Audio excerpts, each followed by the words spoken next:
Lajme ndër të tjera do të ndiqnin ngecjen e aplikimet për maturën shtetërore prej 2 ditësh duhet të ishin publikuar formularet A1 dhe A1Z. Zgjedhjet vendore nuk janë larg, por ndryshimet në ligj saktësojnë se një kryetar bashkie nuk mund të zgjidhet 3 mandate rresht. Një monografi kushtuar mjekut Laver Stroka është promovuar në ambientet e Universitetit të Gjirokasterit. Edicioni informativ në televizionin Kanal 7 mundësohet nga Epi Plodekor.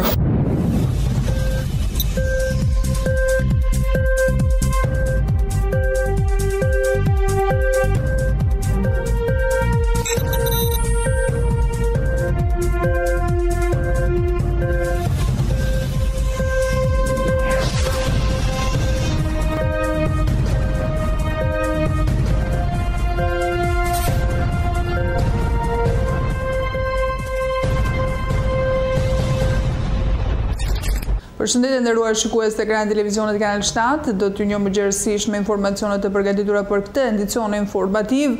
Ngecin aplikimet për maturën shtetërore, prej 2 ditësh duhet ishin publikuar online formularet A1 dhe A1Z. Aplikimet duhet kishin nisur në datën 15 mars për të përfunduar në 30 mars. Mos publikimi i formularëve A1 dhe A1Z nga Qendra e Shërbimeve Arsimore ka lënë peng nisjen e procesit të maturës shtetërore. Rregulloria e miratuar nga Ministri i Arsimit presupozonte që prej 2 ditësh maturantët duhet të nisnin aplikimet online në portalin qeveritar e-Albania për të vullosur më pas në portalin e maturës nga data 26 mars deri në 10 prill. Asgjë e tillë nuk ka ndodhur, ndërkohë që maturantët presin nisjen e plotësimit të formularëve A1 dhe A1Z për të caktuar lëndët me zgjedhje, që SHA nga ana tjetër nuk ka publikuar ende as formularin dhe as udhëzimin për plotësimin e tij. Në mungesa se njoftimi për shtyrie datash nga ana tjetër maturantët duket se kanë ngecur. Gjithsesi, drejtoritë arsimore në rrethe duket se janë më korrekte duke njoftuar maturantët për nisjen e këtij procesi në datën 19 mars. Rregulloria për zhvillimin e maturës shtetërore miratuar që në dhjetor të 2017 në nenin 13 të tij përcaktonte datën 9 mars për miratimin e formularëve A1 dhe A1Z deri në 12, publikimin e tyre bashkë me udhëzimin dhe plotësimin e Albania në portalin Matura Shtetërore dhe atë për plotësimin e bazës së të dhënave nga Komisioni Shtetëror i Maturës Shtetërore në portalin Maturanti. Nëse çdo gjë do të kishte shkuar sipas parashikimeve, procesi do të kishte këtë rrjedh. Maturanti kandidat bën aplikimin online, fillimisht në portalin qeveritar e Albania në periudhën 15 deri në 30 mars dhe më pas në portalin Matura Shtetërore 2018 në periudhën 26 mars 10 prill 2018, sipas një plani kalendar të publikuar nga QSHA. Në këtë periudhë 11 deri në 20 prill 2018 plotësohet online baza e të dhënave me fushat përkatëse sipas udhëzuesit të treguar nga QSHA-ja. Ashtu si vitet e tjera, plotësimi i formularit A1 dhe A1Z, ku maturantët në rinjtë e vjetër përcaktojnë lëndët ku do të testohen bazuar me profilin e tekëve, për të cilat do të aplikojnë tek A2-shi. Këshillohet që ky proces të bëhet përpara se ata të konsultohen gjërësisht me kriteret që kanë vendosur universitetet për pranimin në vitin e ri akademik 2018-2019. Shumica prej tyre tashmë kanë të publikuara në faqet zyrtare kushtet dhe mënyrën e përllogëritjes së pikëve për studentët e rinj, ndërsa kanë zhvilluar dhe 2 panajire prezantimin e ofertës së tyre akademike. Ndërkohë edhe këtë vit në formularin A1 dhe A1Z do të pasqyrohen degët e profilit që ofrojnë të gjitha universitetet publike private në vend. Zgjedhjet vendore nuk janë larg dhe duket se ndryshimet në ligj saktësojnë se një kryetar bashkie nuk mund të zgjidhet 3 mandate rresht. Bazuar në ligjin 139 fraksion 2015 për vetëqeverisjen vendore në Republikën e Shqipërisë për herë të parë aplikohet kufizimi i mandateve të të zgjedhur vendor. Sipas ligjit numër 59, kryetari i bashkisë mund të zgjidhet dhe të ushtrojë vetëm 3 mandate të njëpasnjëshme në krye të bashkisë në të drejtërizgjedhjen. Më përpara nuk ishte kufizim të mandateve të kryetarëve të bashkive. Parlamenti u bazua në ndryshimin e ri në modelin italian, i cili kufizon të zgjedhurit vendor në 2 mandate, por dhe pranoi dhe presionin pozitiv nga shoqëria civile e media për kufizimin dhe të rastin shqiptar. Nga funksionar politik vetëm presidenti i Republikës ka kufizim të mandateve 5+5 vite, ndërkohë që në ligjin e vit 2015 edhe kryebashkiakët kanë kufizime kohore 4+4+4 vite. Kryeministri, ministra dhe deputet nuk kanë kufizime kohore, ndaj dhe kemi pasur kryeministër me 2 mandate të njëpasnjëshme, kryeministër të mandatuar 5 herë për krimin e qeverisë, ose kemi deputet me 6 apo 8 mandate parlamentare që nga viti 1991. Kufizimi duhet të nisë me fillimin e mandateve dhe jo me miratimin e ligjit praktik të njëjtë që u ndoq edhe me vendosjen e mandatit për prokurorën e përgjithshme dhe një numër zyrtarësh të tjerë të lartë. Efektet e ndryshimit ligjor të vitit 2015 do të ndihen dukshëm në zgjedhjet lokale të vitit 2019, ndërsa emrat më të njohur janë kryebashkiaku i Durrësit Vangel Dako,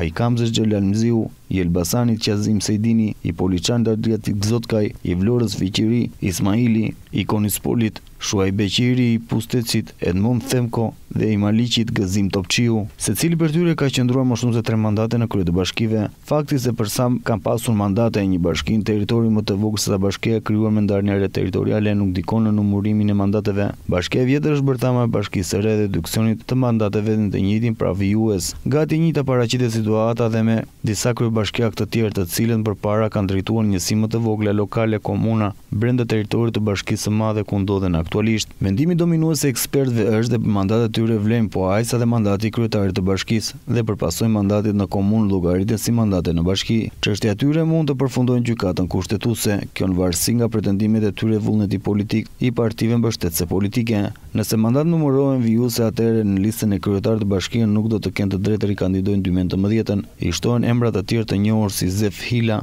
në Vaun e Dejës, Agron Kaplanaj në Gjirokaster apo në Smis Paiu në Çorovod. Eksperienca e mandatet të shumta drejtuese në bashki është gjykuar në 2015 si një faktor pengues për zhvillimin e qeverisjes vendore dhe demokracisë lokale. Në Shqipëri ka zyrtarë lokal që kanë pasur mandate të shumta mbi 3 mandate, kryesisht në zonat bastionet të partive politike. Rekord nga kryebashkiakët e sotëm është për shembull Gëzim Topçiu në Maliq, i cili drejton bashkinë që nga viti 2000 deri në 2015, apo si Fiqëri Ismaili në Vor, i cili drejton bashkinë që nga viti 2003. Sipas parashikimit të Institutit Studime Politike, largimi nga drejtimi lokal i disa kryebashkiakëve të njohur midis tyre gjenden dhe emra gjerësisht të konstatuar dhe akuzuar për korrupsion, ashtu dhe emra që nuk kanë bërë headline negativ në media ose komunitet lokal pritet të shoqërohen me luftë të ashpër politike brenda politikave që dominojnë këto bashki. Për shkak të sistemit ton politik, kompetencat në ushtrimin e funksionit por dhe natyrën klienteliste të qeverisë në vend, pozita e kryetarëve të disa bashkive të mëdha është de facto shumë më dominuese dhe ndikuese në partime vendimarrje, në publik, në media, në grupet e interesit e të tjerë,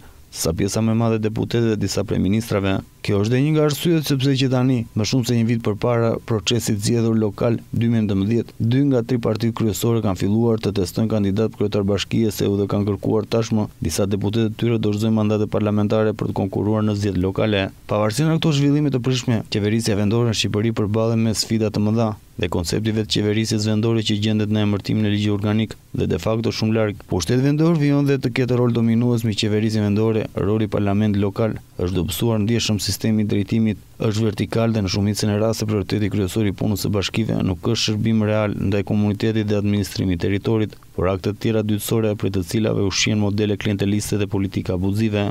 Përpasoj dhe me eksperimentet të vazhdueshme në bashkit, nuk kanë arritur ende të krijojnë model inspirues të kryebashkiakut të cilin duhet i referohen brezat e arshëm dhe të ishin bazat të mirëqeverisjes së nesërme. Ndrojmë sërish natyrën e informacioneve tona, një monografi kushtuar mjekut Laver Stroka është promovuar në ambientet të Universitetit të Qerem Çabej. Mjeku që jeton shpirtërisht me popullin e autorit Fitim Çaushi është libri që është promovuar në ambientet të Universitetit të Qerem Çabej në Gjirokaster. Libri kushtohet mjekut të palodhur Laver Stroka. I emocionuar vetë mjeku Stroka kanë ndjekur nga afër këtë aktivitet, por kolegët e Shamirës vlerësuan realisht punën e tij si mjek prej shumë vitesh. Veçanërisht do të kaloj gjithë ata që janë në libër, që kanë dhënë mendimet, korrigimet e tyre dhe në një kuptim, libri nuk është qenë, është i përbashkët. Ju falenderit i gjithëve. Do t'i kujtoj Laverit, porosin dhe premtimin që ka dhënë në libër, që kur të dalë pesote, kur të kthehen nga Kongresi Botëror i Australisë, do marrë një tubë metele dhe do vetë në stanë gole. Kështu ka thënë atje. Do mbajë atë. Para një vepër doktor Laverit, për mikun tonë, për kolegun tonë. Është një vepër e trajtuar me dashuri, me shumë mundësi, me një realizëm fantastik, do të thoshja, nga Zoti Fitim dhe me këtë rast e përshëndes. Për atë detajimin e tij të hollë, që duke sikur janë vogëlsira, në esencë tregojnë atë rrugtimin e madh që ka bërë doktor Laveri derisa erdhi në këtë gatësi kur sot. Doktor Laveri ka lindur në një familje me tradita të lashta, edhe diçka në poshtë në mjekësisë. Po jo vetëm në familje, kam në një fshat, në një krahin, me një taban të rënd, po tradita nuk kam munguar asë. E veçanta është se doktor Laveri diti të përzjedh, të akumuloj, të seleksionoj element të natyrës profesionale që duheshin më vonë, ashtu si që deshët, për t'i hedhur në fushë. Doktor Laveri punoj në shumë fusha të mjekësisë, punoj në ushtëri. Natyrë tjetër ka. Punoj në zonat rurale, tjera problematika ka. Punoj në spëtjanin qendror. Gjithashtu tjetër natyrë ka. Pastaj në sektorin privat. E kështu me radhë pastaj deri në ditën e sotme. Këto janë sektor që doktor Laveri t'i hapët një hapësirë, ndërkohë t'i krijuan shumë pengesa artificiale, por e veçanta është se doktor Laveri nuk ndaj. Doktor Laveri eci përpara. Dhe ai pikërisht për tu shqua, si mjek i palodhur, si mjek pasionant, si mjek studius, dhe shumë humanitar. Humanizmi i tij ishte i teskashëm, edhe është e solid. I nderuar doktor Laveri, të nderuar familjarë të doktorit, të nderuar kolegët e pjesëmarrës.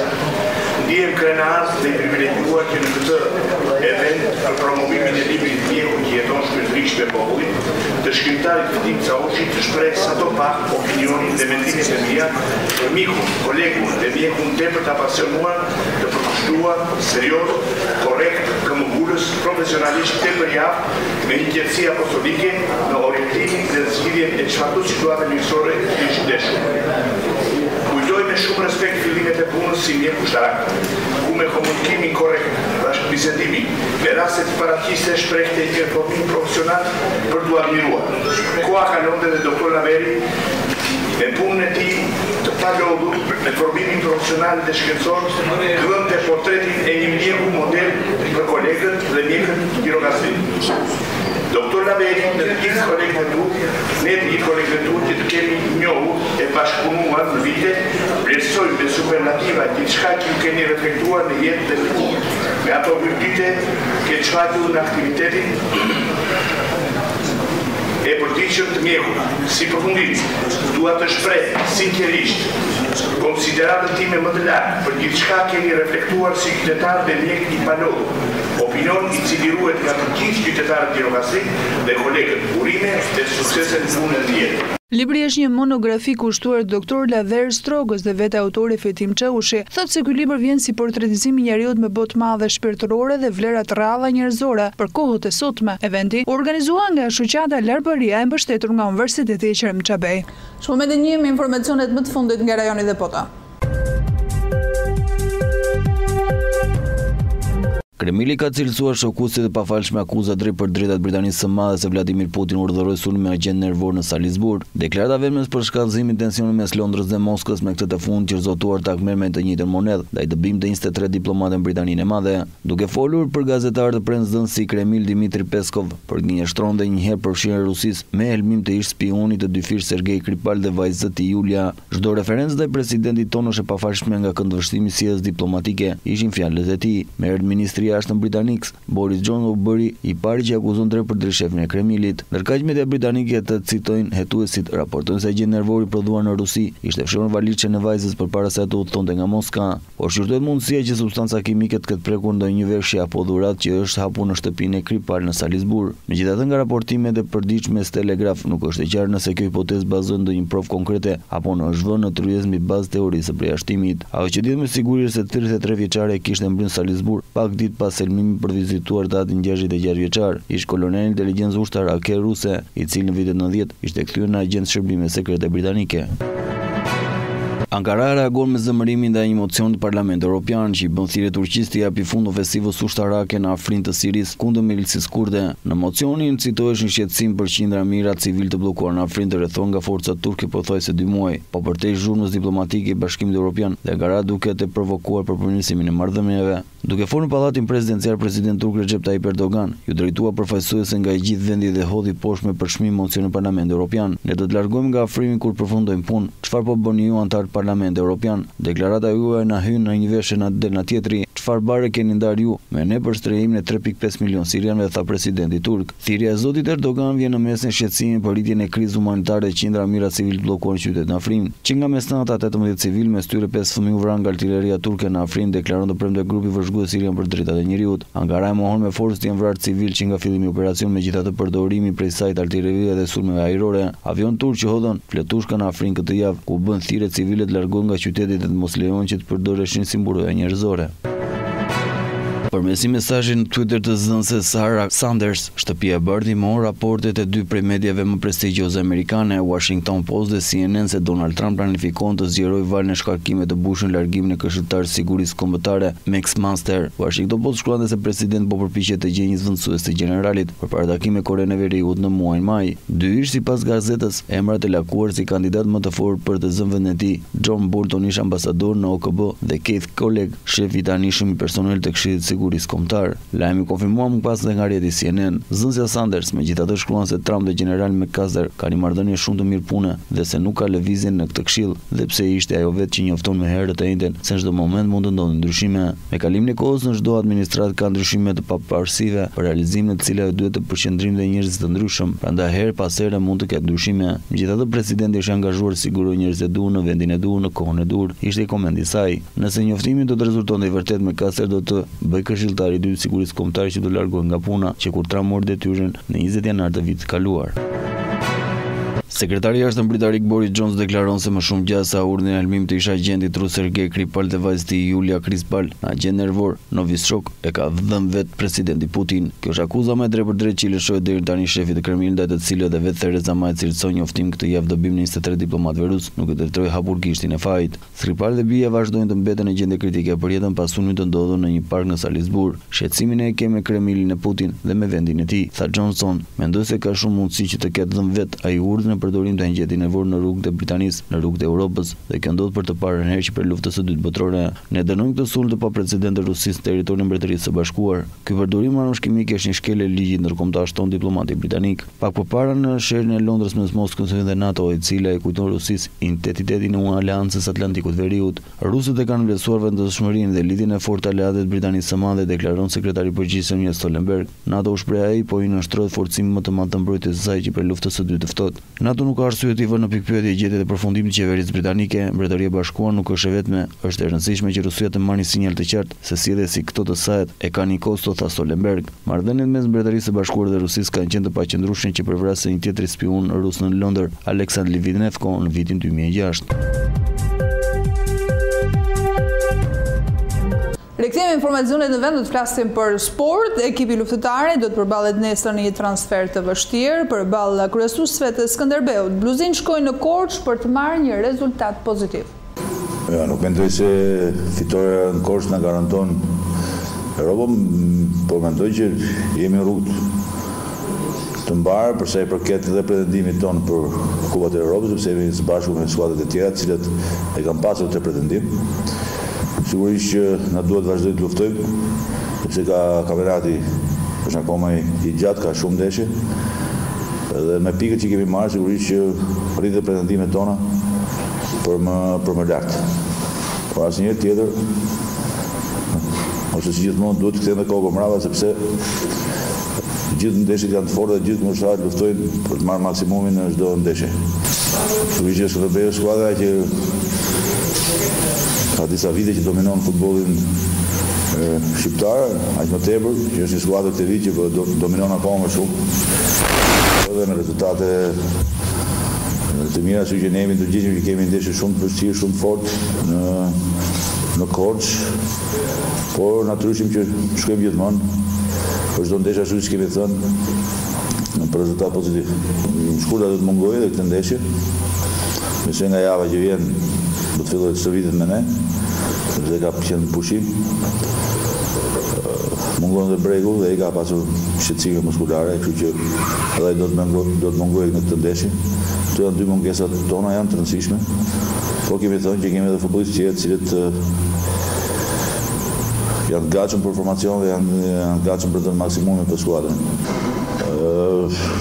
Kjo është, si thush, detyrë e gazetarëve që zbuloni formacionin, por ne pak a shumë me kemit si thua është të kristalizuar sepse kemi punuar gjatë atyre ditëve, nuk besoj se do ketë ndaj ndryshim deri në minutën e fundit. Shpërmendet shohim dhe parashikimin e motit, ndjekim grafikën.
Gjirokaster.com, dritarja juaj e informacionit, vetëm në një faqe.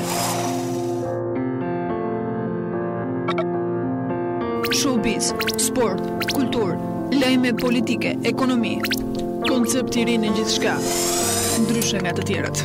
Gjithçka në një të vetme. Dritarja juaj e informacionit në çdo hap, kudo që të ndodheni. Gjirokaster.com. Dhe jemi gjithmonë më pranë. Përfundon këtu edicion informativ në televizionin Kanal 7, ju lënë shoqërinë në programin e vijim bashkë, mirëpafshim.